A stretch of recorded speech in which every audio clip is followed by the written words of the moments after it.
Հրավիրվեցիր ազգային հավաքական, ում հետ ես առաջինը կիսվել, ինչ զգացիր,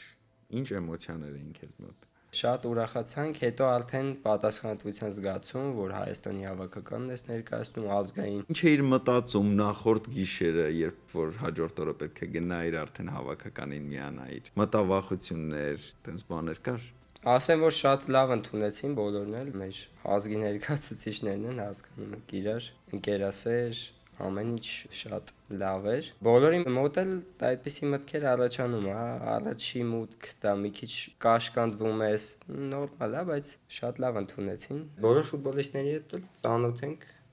Արդեն follow եք։ Ես կասեմ, որ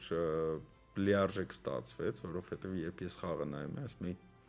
փաստորեն սենց կադրեր ունենք, որ համարձակ մտնում են խաղադաշտի կենտրոնական հատվածում ու կարողանում են ճնշմանը դիմանալ։